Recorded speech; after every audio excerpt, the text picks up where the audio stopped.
foggy, remember? And so just like water droplets scatter light on a foggy, misty morning, so free electrons scatter light through Thomson scattering. And so here you are in your heat-proof spacesuit with some friends who are standing back there, and they gradually disappear into the fog. It's a foggy environment.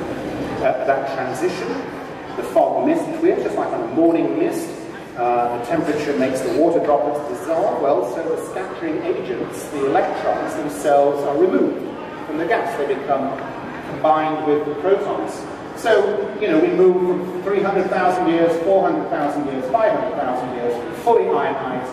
We have some pairing up, about 50% ionized at 3,000 Kelvin. By the time we're at 500,000 years, we're fully atomic, and the fog is now cleared. Okay. Now, so far I've described the universe in smooth terms. Sorry, I'm going to have to speed up a bit.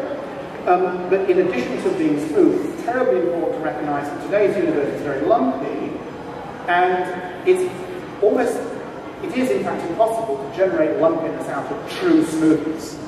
So if the universe was truly smooth early, it will be truly smooth today. So we need some lumpiness back then at the time I've just been describing. And the micro background, therefore, should have evidence of patchiness in it.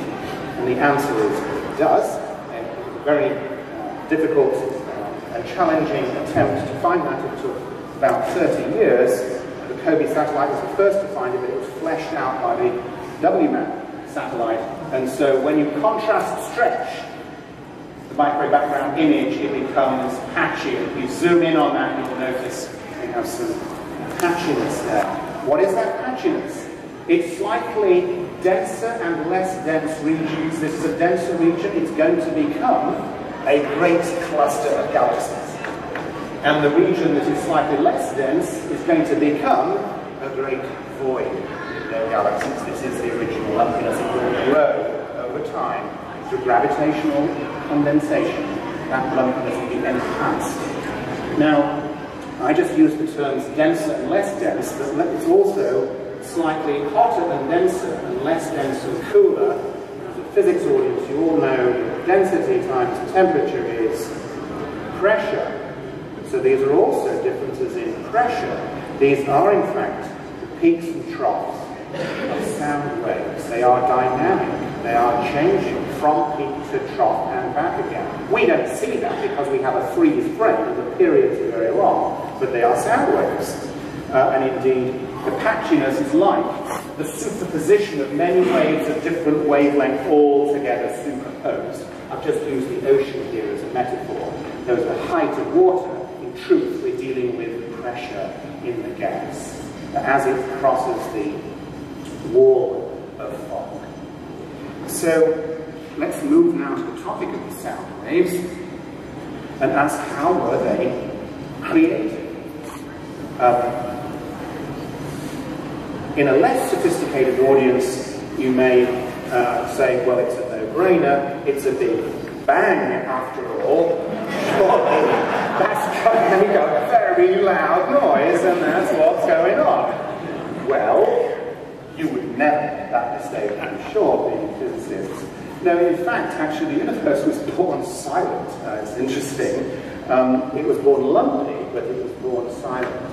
No, the sound has grown. It's grown.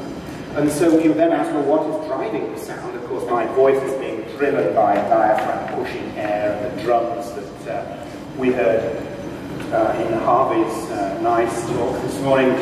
You hit things, there's energy going into something which vibrates. In the case of this gas, it's gravity that is driving the sound waves. Here's how it goes. I have sketched here an extremely idealized version of a lumpy distribution of dark matter, hence it's grey. Remember, it's invisible, but I've made it grey and shiny, which is ridiculous. So there's a very slight lumpiness, only about 1% variation, but there are denser regions and less dense regions. So if you think about the gravitational landscape, which we often portray as a squashed Cartesian grid, this is the gravitational landscape corresponding to these dark matter concentrations. There are valleys. And so the gas that's present as well feels those valleys and tries to fall in, and it does fall in. And it compresses at the bottom, and it bounces back out again. It overshoots, and it falls in again, and it compresses, and it falls back out again. And so we have a essentially spherical oscillating cavity. Now, I happen to have drawn 4 big, similarly sized regions of dark matter, but there are all sizes. So I'm going to immediately use a metaphor. There are all sizes of organ pipes here. There are little regions for which the gas falls in and bounces out quite quickly and makes a high note. There are bigger regions which fall in and bounce out more slowly and make a deeper note. We have a register of organ pipes, dark matter organ pipes. The photon baryon fluid is responding to the gravity of those organ pipes and falls and bounces and falls and bounces. And this is the creation of the primordial sound. That's how it works. Now, again, if you were in Harvey's talk, or indeed any talk on acoustics, you were very familiar with listening to, seeing sound spectra, and also recognizing the pitch of the sound. So let me first talk about the pitch of the sound. In the case of organ pipes on Earth, of course, essentially the size of the pipe, the bigger the pipe, the deeper the sound. In the early universe, there is a biggest organ pipe that can sound. It's the size in which a single wave can cross since the Big Bang. Since, you know, I haven't said this, but the speed of sound is very fast. It's about c/√3, so it's about 60% of the speed of light. So if you had 400,000 years to play with, basically you could have crossed an organ pipe that's about 400,000 light years across. That's the biggest organ pipe. That's going to provide the deepest tone. And so these periods of the deepest tone are about 400,000 years. And now there are higher tones as well, which are seen, and they're more like 20,000 years. So this is 50 octaves below the human range. So if we're going to listen to it, we need to boost it up 50 octaves. What about the quality of sound? You can analyze that whole set of patches using a Fourier decomposition. This is a two-dimensional one on the sphere, so we use spherical harmonics to extract the various different tones, different depths. So you can imagine very big patches generating a sound spectrum with power in low frequencies here. This is the L of a harmonic, spherical harmonic, low frequencies, middle frequencies, high frequencies come from little patches. Fourier decomposition is going to give a whole slew of them, and this is the shocking cosmic sound spectrum. It has a fundamental tone and higher harmonics. It's true they're broad harmonics, but they're there. The early universe is behaving a little like a musical instrument, with a fundamental tone which is set by the size of maximum organ pipe that can have vibrated since the Big Bang. It's a temporal cut here which gives rise to these harmonics. And I apologize, I'm going too quickly in these explanations, but of course we want to now render this into audible form, and we have to shift up by 50 octaves.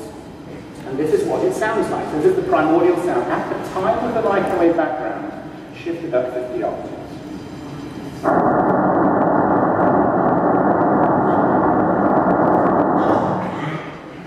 Now, anybody who's ever done any acoustics whatsoever will recognize that. I'm sorry, I'm just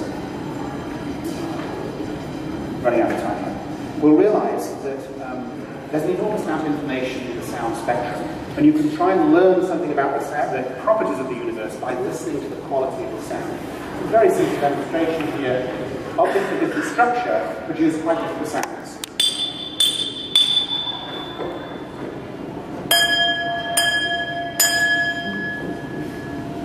Your brains are actually pretty good. If you had your eyes closed, you each would have said, one's a cup and one's a wine glass. There is this reverse process.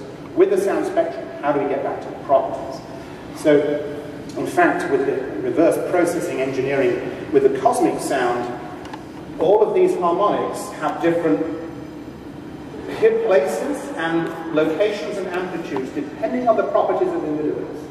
So, for example, the fundamental tone here shifts up and down depending on the total density of the universe, omega total for those of you who know. The matter density gives the strength of the fundamental, and the atomic density, density of atomic matter, gives the relative strength of the second and third harmonics. So let's play it.